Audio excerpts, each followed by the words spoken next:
بسم اللہ الرحمن الرحیم۔ قرآنی فیصلے ہماری بصیرت کے مطابق۔ مضامین سابقہ جلد پنجم، دوسرا باب۔ شرعی قوانین۔ حصہ چہارم۔ رجم سنگسار کی سزا۔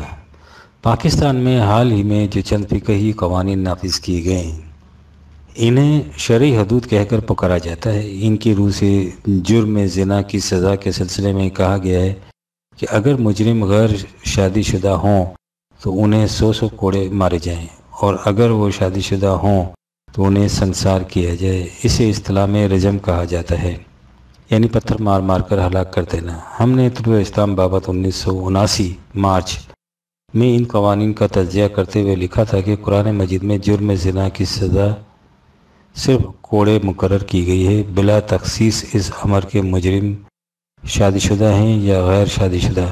اس میں رجم کی سزا کا کوئی ذکر نہیں، لہٰذا یہ سزا قرآن مجید کے خلاف ہے۔ ہم نے اس باب میں اس سے زیادہ کچھ کہنے کی ضرورت نہیں سمجھی تھی، اس لیے کہ جب یہ ثابت ہو جائے کہ فلاں بات قرآن مجید کی نص سے صریح کے خلاف ہے تو اس کے متعلق مزید کچھ کہنے کی ضرورت نہیں رہتی۔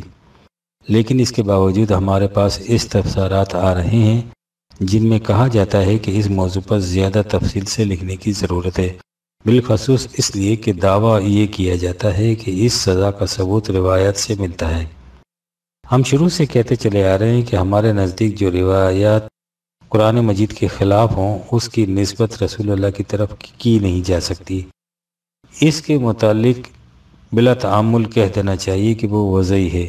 رسول اللہ نے ایسا ہرگز نہیں فرمایا ہوگا، کیونکہ حضور کا کوئی قول یا فعل قرآن کے خلاف نہیں ہو سکتا۔ کوئی 2 سال ادھر کی بات ہے، جرم زنا کی سزا کے عنوان سے محترم پروفیسر رفیع اللہ شہاب کا ایک مقالہ طلوع اسلام بابت جون 1977 میں شائع ہوا تھا۔ وہ قدر مفصل تھا۔ ہم نے مناسب سمجھا ہے کہ مستفسرین کے تقاضوں کے پیش نظر اسے دوبارہ شائع کر دیا جائے۔ یہ اس زمانے کی بات ہے جب پاکستان میں اس قانون کے نفاذ کا سوال بھی سامنے نہیں آیا تھا، لہٰذا اس وقت اس مقالے کی حیثیت نظری اور تحقیقاتی تھی، لیکن اب اس کی افادیت کم ہونے کی بجائے اور بڑھ گئی ہے۔ ملاحظہ فرمائیے۔ قرآن حکیم کا یہ انداز ہے کہ اس نے چند احکام تو متعین طور پر دیے ہیں اور زندگی کے دیگر معاملات کے متعلق اصول اور اقدار عطا کیے ہیں۔ جس کتاب عظیم کو تمام اقوام عالم اور تمام زمانوں کے لیے ضابطہ رہنمائی بننا تھا، اس کا یہی اسلوب ہونا چاہیے تھا۔ لیکن احکام ہوں یا اصول، اس نے تکمیل دین کے اعلان کے ساتھ واضح الفاظ میں کہہ دیا کہ وہ تمت کلمات ربک صدقا وعدلا لا مبدل لکلماتہ 6/116۔ تیرے رب کی تمام باتیں صدق اور عدل کے ساتھ مکمل ہو گئیں، اب ان میں کوئی تبدیلی نہیں کر سکتا۔ اس کے ساتھ اس کی بھی وضاحت کر دی کہ یہ کتاب انسانی رہنمائی کے لیے کافی ہے، اس لیے اس میں کسی اضافے کی بھی ضرورت نہیں پڑے گی۔ سورہ عنکبوت میں ہے 29/51۔ اولم یکفیہم انا انزلنا علیک الکتاب یتلی علیہم۔ کیا یہ ان کے لیے کافی نہیں کہ خدا نے تیری طرف یہ کتاب نازل کر دی جو ان کے سامنے پیش کی جاتی ہے۔ قرآن مجید میں جو احکام متعین طور پر دیے گئے ہیں ان میں 4 جرائم کی سزائیں بھی شامل ہیں۔ فقہ کی اصطلاح میں ان سزاؤں کو حدود کہا جاتا ہے۔ وہ جرائم ہیں زنا، جس میں ناحق تہمت تراشی بھی شامل ہے، سرقہ، قتل اور بغاوت۔ اس وقت ہمارے پیش نظر ان میں سے زنا کی سزا ہے۔ اس کے متعلق قرآن مجید میں واضح طور پر کہہ دیا گیا ہے کہ الزانية والزاني فاجلدوا كل واحد منهما 100 جلدة ولا تأخذكم بهما رأفة في دين الله إن كنتم تؤمنون بالله واليوم الآخر وَلْيَشْهَدْ عَذَابَهُمَا طَائِفَةٌ مِّنَ الْمُؤْمِنِينَ۔ 24/2۔ زانی مرد اور زانیہ عورت میں سے ہر ایک کو 100 کوڑے لگاؤ، اگر تم اللہ اور یوم آخرت پر ایمان رکھتے ہو۔ تو قانون خداوندی کی نفاذ میں کسی قسم کی نرمی مت برتو اور یہ سزا اس طرح دو کہ مومنین کی ایک جماعت وہاں موجود ہو۔ قرآن مجید میں یہی ایک مقام ہے جہاں زنا کی سزا کا ذکر ہے، چونکہ یہ حکم متعین طور پر دیا گیا، اس لیے کسی دوسرے مقام پر اس کی مزید وضاحت کی ضرورت لاحق نہیں ہوئی۔ ہم اوپر دیکھ چکے ہیں کہ اللہ تعالیٰ نے فرمایا تھا کہ قرآن تمہارے لیے کافی ہے۔ جب تک صدر اول میں قرآنی نظام نافذ رہا، حسبنا کتاب اللہ مملکت اسلامی کا دستور رہا، لیکن جب وہ نظام باقی نہ رہا تو پھر یہ تصور پیدا کیا گیا کہ انسانی رہنمائی کے لیے قرآن کافی نہیں، اس میں حق و اضافے کی ضرورت ہے۔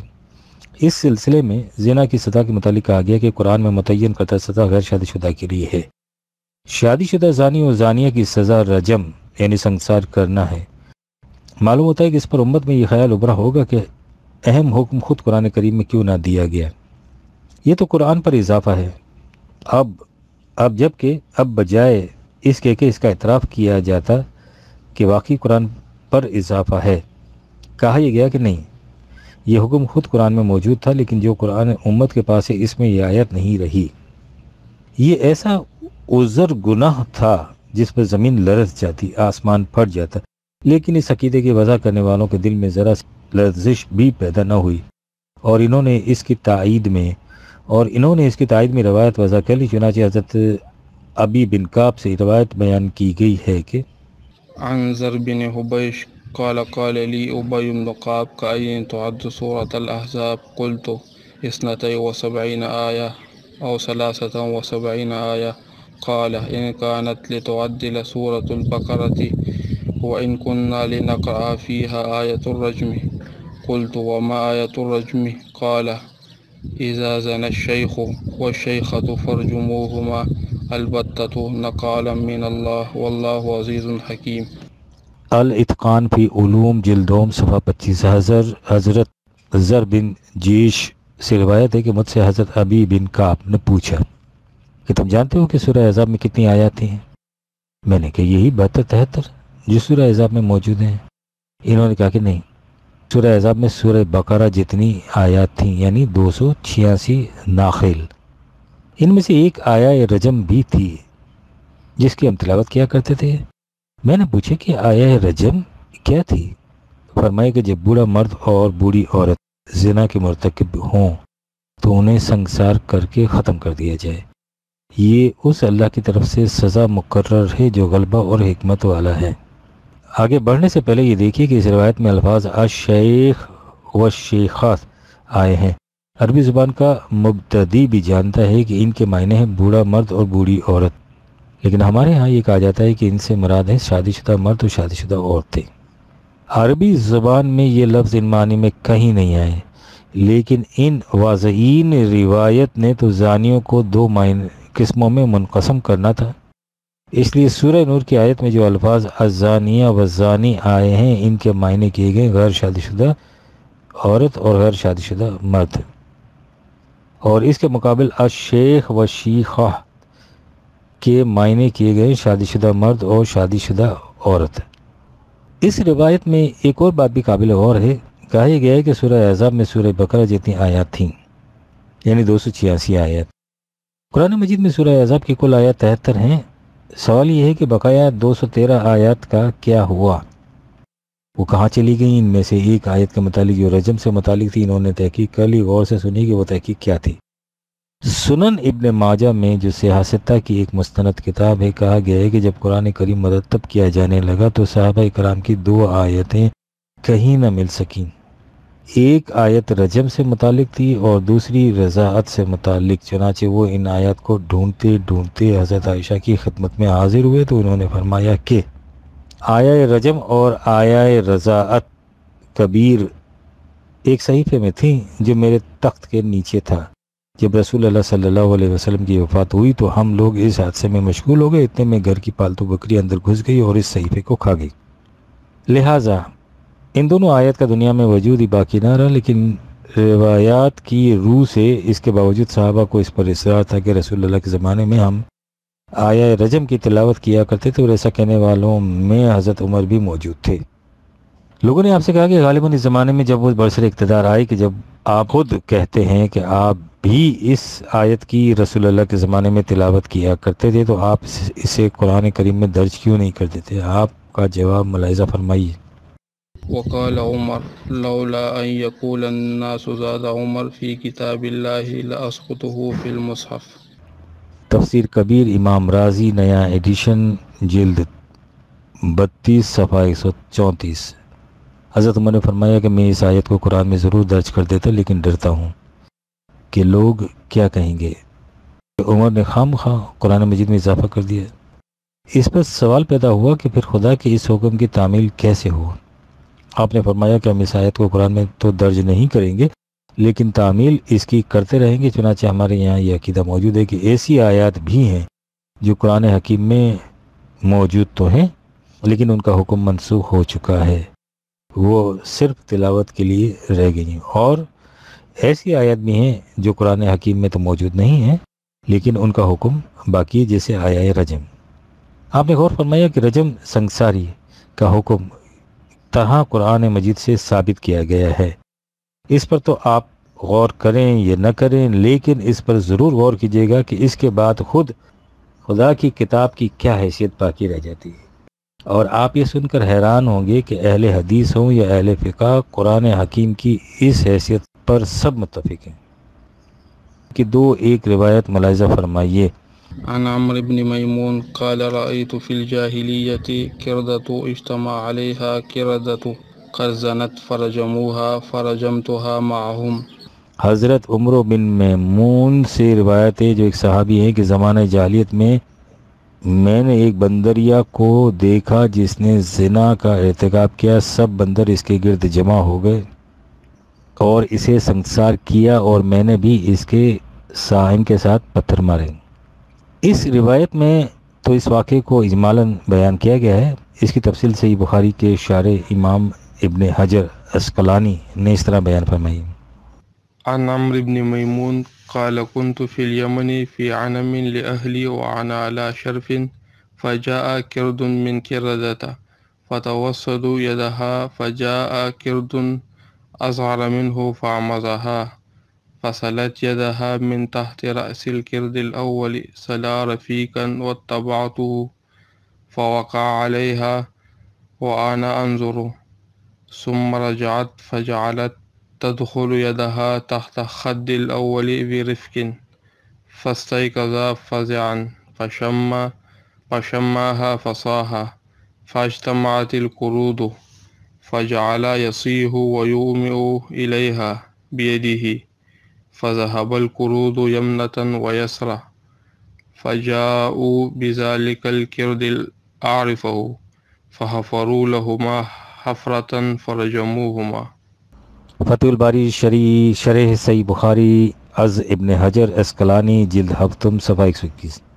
حضرت عمر بن مامون فرماتے ہیں کہ میں ایک دفعہ یمن میں اپنے ہاں کی بکریاں چرا رہا تھا اور میں ایک اونچی جگہ پر کھڑا تھا، کیا دیکھتا ہوں کہ ایک بندریا کو ساتھ لیے ہوئے آیا اور اس کے ہاتھ کو اپنے سر کے نیچے رکھ کر سو گیا۔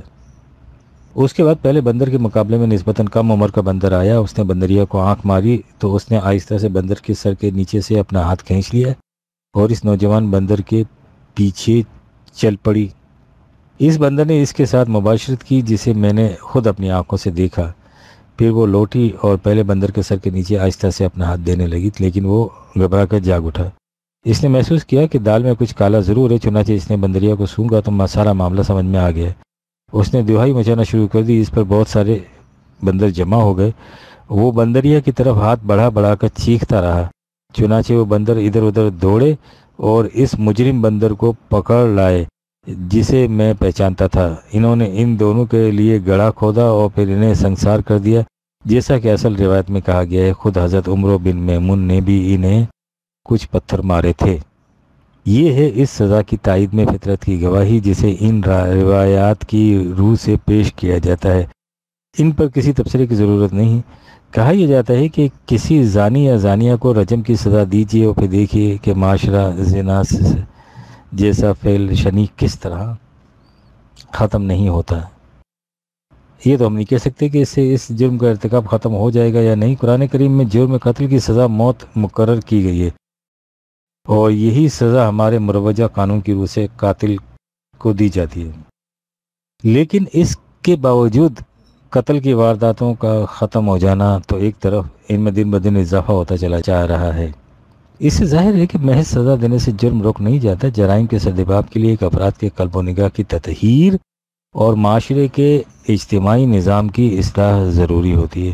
بہرحال یہ ایک الگ موضوع ہے جس کی تفصیل میں جاننے کا موقع نہیں۔ ہم کہہ رہے تھے کہ کہا یہ جاتا ہے کہ زنا کی یہ سزا دی جائے تو اس جرم کا سدباب ہو جائے گا، لیکن جرم کی سزا تو اس صورت میں مل سکے گی جب جرم ثابت ہو جائے۔ ہماری فقہ نے اس جرم کے اسبات کے لیے ایسی شرائط عائد کی ہیں جن کی روح سے اس جرم کا ثابت ہونا ناممکنات میں سے ہے۔ مثلا فقہ حنفی کی معتبر ترین کتاب ہدایہ شریف میں ہے، من زنا فی دار الحرب او فی دار البغی ثم خرج الینا لا یقام علیہ الحد۔ ہدایہ مجیدی اول صفحہ 493۔ جس نے دار الحرب یا باغیوں کے علاقے میں جرم زنا کا ارتکاب کیا اور پھر دار السلام میں آ گیا تو اس پر کوئی حد۔ وضاحت کے لیے بطور مثال یوں سمجھیے کہ اگر کوئی شخص واہگہ پار کے کھیت میں زناکاری کے بعد پھر پاکستان کی طرف آ جائے تو اسے اس جرم کی کوئی سزا نہیں دی جائے گی۔ اب آگے چلیے۔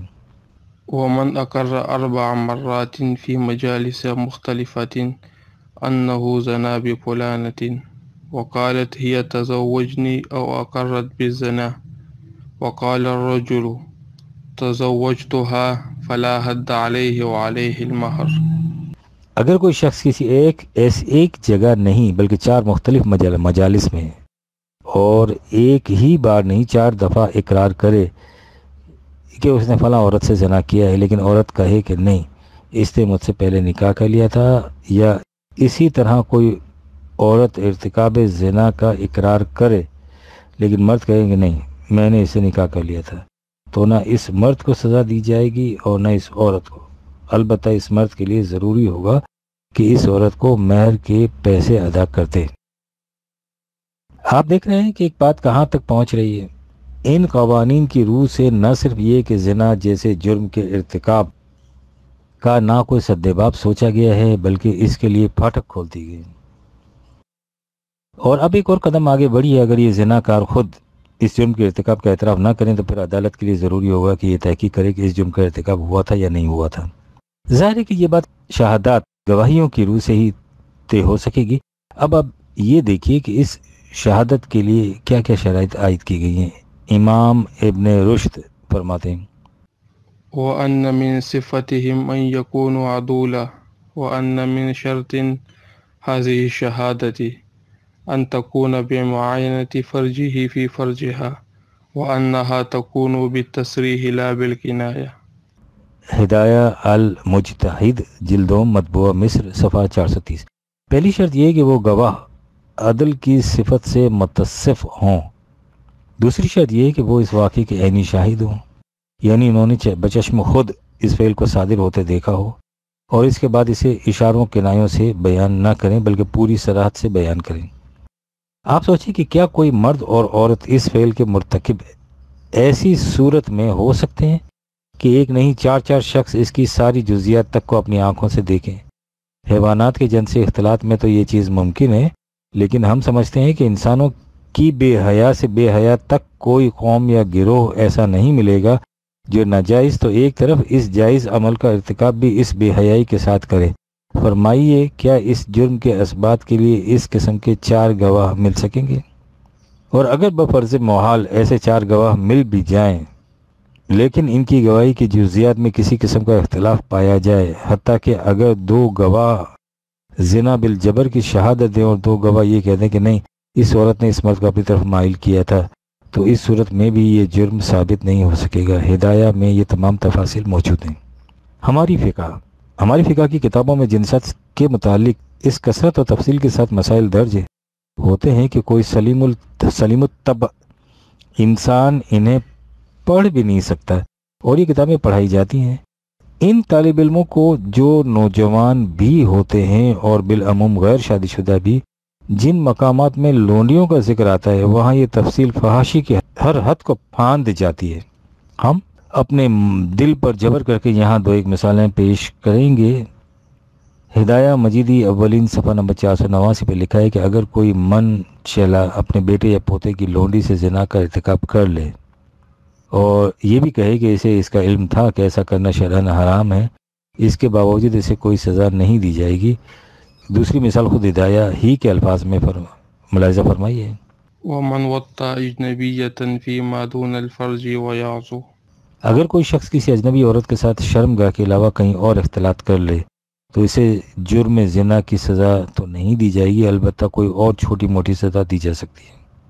پھر حیا مانے ہے، ورنہ ہم بتاتے کہ کسی دوسری جگہ اختلاط کی تفاصیل میں ہماری کتب فقہ میں کیا کیا کہا گیا ہے، اور ہمارے بڑے بڑے ائمہ نے ناواقف عورت تو ایک طرف خود اپنی بیوی کے سلسلے میں کیا کیا گول کھلائے ہیں۔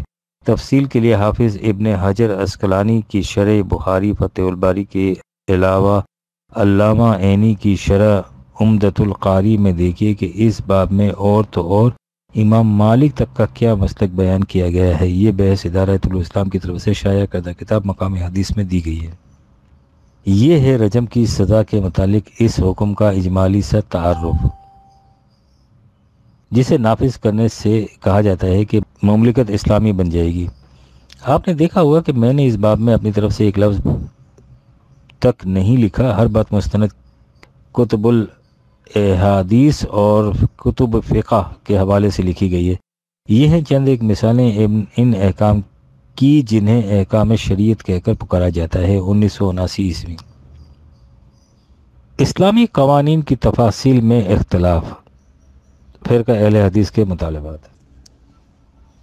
فرقہ اہل حدیث کے ترجمان الاسلام لاہور نے اپنی اشاعت بابت 14 اپریل 1978 میں حکومت سے کچھ مطالبات پیش کیے تھے۔ رضائے مصطفیٰ گجرانوالہ نے اپنی اشاعت بابت مئی 1978 میں دوہرا کر ان کی سخت مخالفت کی ہے۔ رضائے مصطفیٰ کے نام سے یہ مترشح ہوتا ہے کہ جریدہ بریلوی فرقے کا ترجمان ہے، جس کے مشہور نمائندہ مولانا نورانی ہیں۔ یہ وہ حضرات ہیں، یعنی فرقہ اہل حدیث و بریلوی فرقے کے نمائندگان، جو من جملہ دیگر علماء مملکت پاکستان کے لیے ایک متفق علیہ اسلامی قوانین کا ضابطہ مرتب کرنے کے ذمہ دار تصور کیے جاتے ہیں۔ آپ ان مطالبات اور ان کی مخالفت پر ایک نگاہ ڈالیے اور پھر سوچیے کہ نظرات سے اسلامی قوانین مرتب کرنے کی توقعات وابستہ کرنے سے قوم اپنے آپ کو کتنے بڑے فریب میں مبتلا رکھ رہی ہے۔ مطالبات حسب سیل ہیں۔ بے نماز کافر ہیں، انہیں کوڑوں اور جرمانوں کی سزا دی جاوے۔ قبر پرستی بت پرستی سے بڑا شرک ہے، ایسے لوگوں کو سزا ملنی چاہیے۔ قبروں پر نظر نیاز چڑھاوے حرام ہیں، انہیں قانوناً بند کر دیا جائے۔ عرسوں کو سنگین جرم قرار دیا جائے، عرس قتل اور زنا سے سخت تر گناہ ہے۔ پختہ قبریں گرا دی جائیں اور ایسے لوگوں کو قید کی سزا دی جائے۔ میلاد 11ویں شریف اور صلاۃ قبل اذان کو خلاف قانون قرار دے کر کوڑوں کی سزا دی جائے۔ تقلید پر عمل پیرا مقلدین ائمہ کو سزائے موت دی جائے۔ اگست 1978 عیسوی۔ ان قوانین کی سند کیا ہے؟ ہم سے اکثر پوچھا جاتا ہے کہ ملک میں اسلام کے نام سے جو کچھ کہا اور کیا جاتا ہے، اس سے قوم میں وحدت فکر و عمل پیدا ہونے کی بجائے تشدد و انتشار کیوں بڑھتا جاتا ہے؟ یہ سوال بڑا اہم ہے اور گہرے غور و فکر کا متقاضی ہے۔ اسے دو ایک مثالوں سے سمجھیے۔ آپ 10,000 کے مجموعے میں بھی جب پانی کا لفظ بولتے ہیں تو ان میں ایک شخص بھی ایسا نہیں ہوتا جو نہ سمجھے کہ آپ نے کیا کہا ہے، یا باقی لوگوں سے کچھ مختلف سمجھے۔ یا مثلاً جب آپ مثلث کہتے ہیں تو ریاضی کا ہر طالب علم سمجھ جاتا ہے کہ آپ کا مطلب کیا ہے، اور کوئی 2 طالب علم بھی ایسے نہیں ہوتے جنہیں اس کے مفہوم میں اختلاف ہو۔ یہ اس لیے کہ ان الفاظ کے معنی متعین ہیں۔ سوال یہ ہے کہ جب آپ اسلامی نظام یا شریعت کے الفاظ بولتے ہیں تو کیا ان کا بھی کوئی متعین مفہوم آپ کے ذہن میں آتا ہے؟ اور اگر آتا ہے تو کیا تمام افراد امت کے ذہن میں ان کا وہی مفہوم ہوتا ہے؟ ایسا قطعاً نہیں ہوتا۔ ان الفاظ کا یا تو کوئی متعین مفہوم ذہن میں نہیں آتا، اور اگر آتا ہے تو ہر شخص کا مفہوم الگ الگ ہوتا ہے۔ زیادہ سے زیادہ آپ یہ کہہ سکتے ہیں کہ ایک فرقے سے منسلک افراد کے ذہن میں ان کا کم و بیش ایک ہی مفہوم ہوتا ہے، بالفاظ دیگر یہ اسلام، اسلامی نظام یا شریعت کا فرقے وارانہ مفہوم ہوتا ہے، ان کا حقیقی مفہوم نہیں ہوتا۔ یہ وجہ ہے کہ جو ان الفاظ سے وحدت فکر و عمل پیدا ہونے کی بجائے تشتت اور انتشار میں مزید اضافہ ہو جاتا ہے۔ مثال کے طور پر حالیہ قوانین حدود کو لے لیجئے، انہیں اسلامی قوانین کہہ کر ملک میں نافذ کیا گیا، لیکن قدم اول پر ہی ایک فرقہ شیعہ نے کہہ دیا کہ یہ فقہ حنفی پر مبنی قوانین ہیں جنہیں ہم اسلامی تسلیم نہیں کرتے۔ یہ تو ان قوانین کی قسط اول کی صورت میں ہوا ہے، آپ دیکھیے گا کہ ان کی مزید قسطیں نافذ ہونے پر یہ اختلافات کس قدر بڑھ جاتے ہیں۔ اصل یہ ہے کہ اس قسم کے قوانین کو اسلامی کہنا ہی غلط ہے۔ اسلامی قوانین وہ ہوں گے جنہیں تمام امت اسلامی تسلیم کرے اور اس طرح ان کا اطلاق تمام مسلمانوں پر یکساں ہوں، لیکن کسی ایک فرقے کی فقہ کو پبلک لاز کا ضابطہ قرار دے کر اسے اسلامی قوانین کی حیثیت سے تمام فرقوں پر نافذ کرنا ملک میں مستقل نزاع کا دروازہ کھول دے گا، اور اس سے جو نتائج پیدا ہوں گے ظاہر ہے۔ اسی دشواری کے پیش نظر ہم نے ہمیشہ یہ مشورہ دیا ہے کہ بجائے اس کے کہ آپ یہ کہیں کہ اسلام نے یہ کہا ہے، شریعت کا یہ فیصلہ ہے، آپ متعین طور پر کہیے کہ فلاں شخص نے یہ کہا ہے، فلاں کتاب میں یہ لکھا ہے۔ اس سے بات متعین اور واضح ہو جائے گی اور اسلام یا شریعت کے متعلق نہ کوئی ابہام پیدا ہوگا نہ غلط فہمی۔ ان تصریحات سے یہ حقیقت بھی واضح ہو جائے گی کہ طلوع اسلام، اسلامی نظام، اسلامی احکام، شرعی قوانین کے بجائے قرآنی نظام، قرآنی احکام اور قرآنی قوانین کیوں کہتا ہے۔ قرآن ایک واحد متعین منفرد کتاب ہے۔ قرآن کے لفظ سے کتاب اللہ کے سوا کسی کے ذہن میں کچھ اور آ ہی نہیں سکتا، اور جب ہم اس کے ساتھ اس کی صورت اور آیت کا حوالہ بھی دے دیتے ہیں تو ہر شخص پرکھ سکتا ہے کہ جو کچھ کہا گیا ہے وہ صحیح ہے یا نہیں۔ صدر اول میں اسلامی سے مراد تھی وہ بات، فیصلہ، حکم، قانون جو قرآن کے مطابق ہو۔ یہی وجہ تھی کہ امت میں اختلاف پیدا نہیں ہوتا تھا۔ فروری 1979 عیسوی۔ کوڑا کس قسم کا ہونا چاہیے؟ ہمارے ہاں آج کل کوڑوں کی جو سزا دی جاتی ہے، اس میں کوڑوں کی کیفیت یہ ہوتی ہے کہ عام طور پر کڑیل جوان بھی 5-7 کوڑوں سے زیادہ کی تاب نہیں لا سکتے، اور اکثر وہ بیشتر بے ہوش ہو جاتے ہیں، اور ڈاکٹری مشورے کے مطابق ان کے باقی ماندہ کوڑوں کو منسوخ کر دینا پڑتا ہے، اور ان کے زخموں کے مندمل ہونے میں کافی عرصہ لگ جاتا ہے۔ پچھلے ماہ اخبارات میں ایک خبر شائع ہوئی تھی جس میں کہا گیا تھا کہ سعودی عرب میں جہاں جرائم کی اسلامی سزائیں دی جاتی ہیں، بعض برطانوی باشندوں کو کوڑوں کی سزا دی گئی۔ اس کی تفصیل حسب ذیل ہے۔ لندن 15 جون۔ رائٹر، شراب کے قانون کی خلاف ورزی کرنے پر سعودی عرب میں مزید 2 برطانوی باشندوں کو سرعام کوڑے لگائے گئے اور سزائے قید دی گئی۔ ان 2 برطانوی باشندوں کو سزائے قید اور کوڑوں کی سزا کا انکشاف برطانوی دفتر خارجہ نے کیا ہے۔ اس سے پہلے جن 2 باشندوں کو شراب تقسیم کرنے پر سرعام کوڑے لگائے گئے تھے برطانیہ واپس چلے گئے ہیں۔ میڈ منٹ اور کوپر کو 70 کوڑے لگائے گئے تھے اور 6 ماہ سزائے قید دی گئی تھی۔ میڈ منٹ اور کوپر نے ہیتھرو کے ہوائی اڈے پر بتایا کہ وہ بالکل ٹھیک ٹھاک ہیں، تاہم انہوں نے مزید کچھ نہیں بتایا۔ جن 2 مزید افراد کو سزائے قید اور کوڑے لگائے گئے ہیں ان میں 20 سالہ پیرسن اور 50 سالہ پیری والش ہیں، اور دونوں امریکی firm Lockheed aircraft corporation کے ملازم ہیں۔ پیرسن کو 200 کوڑے اور 2 سال قید اور پیری کو 150 کوڑے اور 18 ماہ قید کی سزا دی گئی۔ نوائے وقت 16 جون 1978 عیسوی۔ نوائے وقت معلوم نہیں وہاں کوڑے کس قسم کے ہوتے ہیں کہ 50 سالہ بوڑھے 150-200 کوڑے کھا کر بھی ٹھیک ٹھاک رہتے ہیں۔ اگر کوئی صاحب ان کی متعینہ تفصیل بتا سکے تو طلوع اسلام ان کا شکر گزار ہوگا۔ اگست 1978 عیسوی۔ کوڑوں کی وضاحت، فقہی تحقیق۔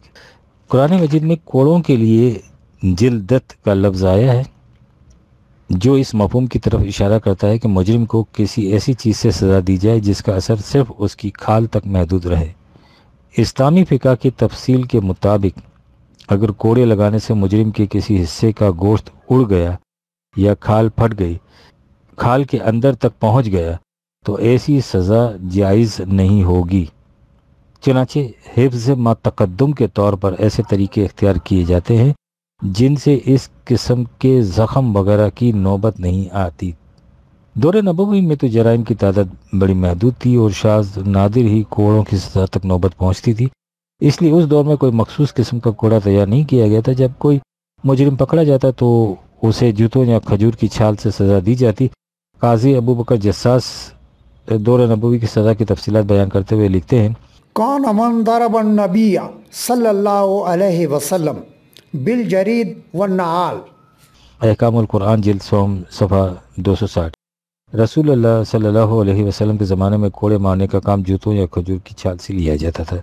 مختصر یہ کہ دور نبوی میں چمڑے سے بنے ہوئے کوڑے سے سزا دینے کا رواج نہیں تھا۔ یہی صورت حالات حضرت ابو بکر کے دور میں رہی۔ حضرت عمر نے اپنے دور میں اس مقصد کے لیے مخصوص کوڑا تیار کرایا تھا جس کی تفصیل فقہ کی کتابوں میں ان الفاظ میں بیان کی گئی ہے، آتی عمر بالصوت فیہ شدتا فقال ارید علینا من حاضا فاتی بصوت فیہ لائن فقال ارید اشد من حاضا فاتی بصوت بین الصوتین فقال اضرب ولا بری ابتلکا واتا کل عفر حقا۔ حضرت عمر کے پاس ایک کوڑا لایا گیا جو بہت سخت تھا۔ آپ نے فرمایا اس سے ذرا نرم ہونا چاہیے۔ اس پر آپ کے پاس دوسرا کوڑا لایا گیا جو پہلے کے مقابلے میں بہت زیادہ نرم تھا۔ آپ نے فرمایا کہ مجھے اس سے زیادہ سخت چاہیے، چنانچہ آپ کے پاس ان دونوں کوڑوں کے درمیانی معیار کا کوڑا لایا گیا۔ تو آپ نے مارنے والے سے فرمایا کہ اس سے اس طرح ضرب لگائی جائے کہ تیری بغل آم پٹ نظر نہ آئے، اور پھر یہ کہ یہ کوڑے جسم کے ہر حصے پر لگائے جائیں۔ خیال رہے کہ کوڑوں کی سطح وہ اہل علم صحابہ دیتے تھے جنہیں شرعی احکامات و اصول کا پورا علم ہوتا تھا، اور پھر یہ کہ یہ سطح کپڑے اتار کر نہیں بلکہ موسم کے مطابق مجرم نے جو کپڑے پہن رکھے ہوتے تھے ان کو اتارے بغیر دی جاتی تھی، بلکہ اگر کوئی مجرم خود بھی کپڑے اتارنا چاہتا تو اسے کپڑے اتارنے کی اجازت نہیں دی جاتی تھی۔ حضرت ابو عبیدہ بن جرح سے روایت ہے، ان ابا عبیدہ بن الجرح آتی برجل فی حد مذهب الرجل ینز قمیصا وقال ینبکی لجسدی خاز المذهب ان یضرب ولیس علی قمیصی فقال ابو عبیدہ لا تدعو تنز قمیصا فضرب علیہ۔